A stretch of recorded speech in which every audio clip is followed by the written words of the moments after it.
Hi, I'm Michelle Lee Craft, otherwise known as Mickey, and this is my first video.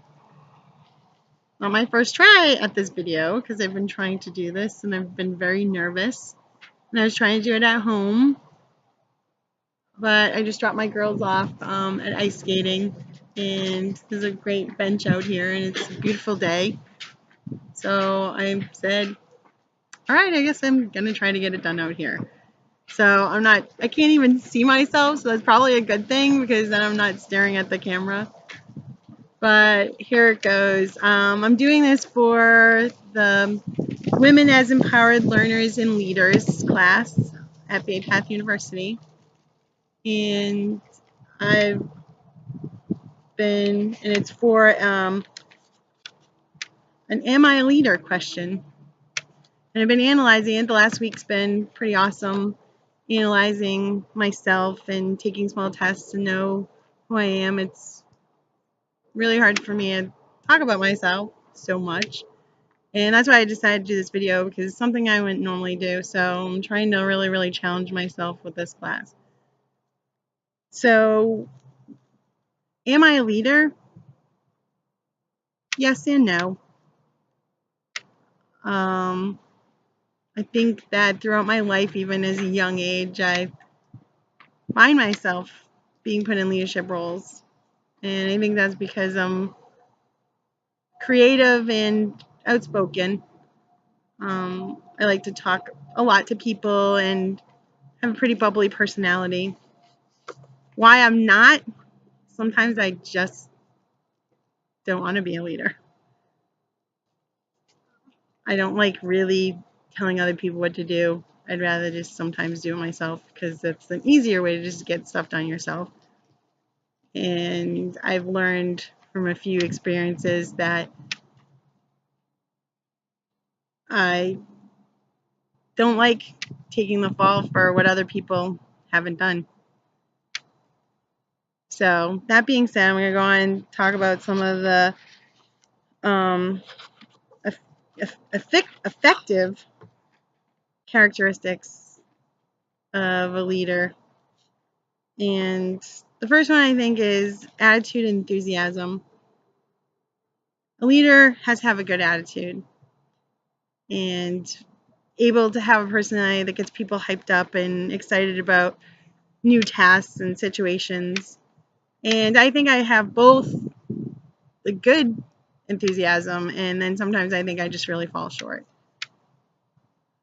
But a good leader will get everybody excited about the tasks at hand. Upon reading, and sometimes I'm going to look at my notes, I'm sorry, but upon reading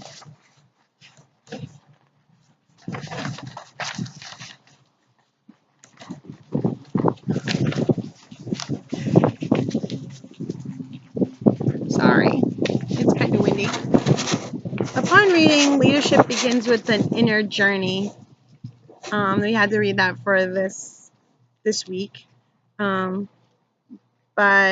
James Coos and Barry Posner. They talk about a leader is a person that has purpose. I don't know that I always have a purpose or feel like I have one, but a good leader will have that. A good leader, I believe, also has good morals and ethics. Someone doesn't want to choose somebody to be a leader, or other people wouldn't be willing to follow that person if they couldn't trust them or thought that they had a good moral compass. Like asking them to do something that wouldn't benefit them in the long run.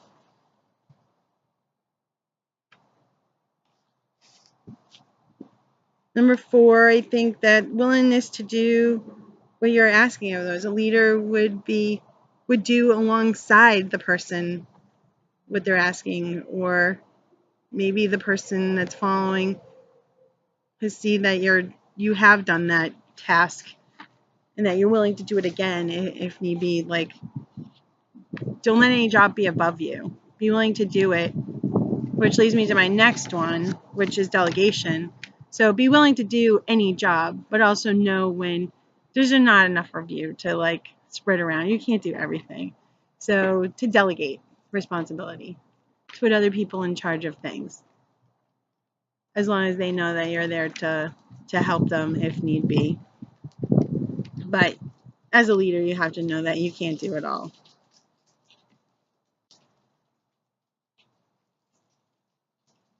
Number 6 that I've written is that you're able to help other people recognize their talent, strength, and gently point out their weaknesses.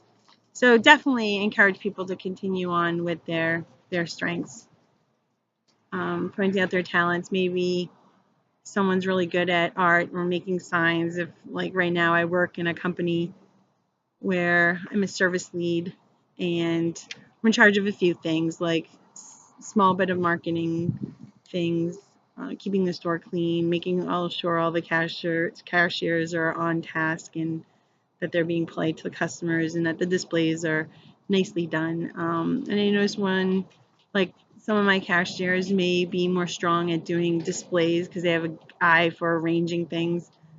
Maybe not as strong at the register. So I encourage them to like learn more about the register, but also know that, point out that they did such a great job with their display. So I believe a leader, which brings me to my next point, generally just cares for the well-being of all the followers. And I guess I keep thinking of that, and that's what maybe makes me a leader. Maybe not a perfect leader, but I generally care about other people, whether it be like my children, which that makes it easy because they're my children, but any other followers, just people in general. I need to take a leadership role to get things done, but also thinking about other people's feelings in the process. The last thing that I have is that I believe a leader that makes the leader effective is fortitude and perseverance, which sometimes I feel like I really, really fall short on that. I have a really hard time once things get difficult to keep on going. I either get bored or I'm not sure what it is. And I guess that's what I'm here to learn, is why I sometimes shy away from the leadership role, even though I think I do or may have what it takes. But once I accept that role, I think I definitely or really recognize it, that I definitely need to persevere. So in the end, I guess, after even just sitting out here in this beautiful day outside, the wind blowing, the sun on my face, maybe that's what I needed, to have a little more clarity. But I think I am a leader, but I think there's a lot of work I need to do to be a great leader.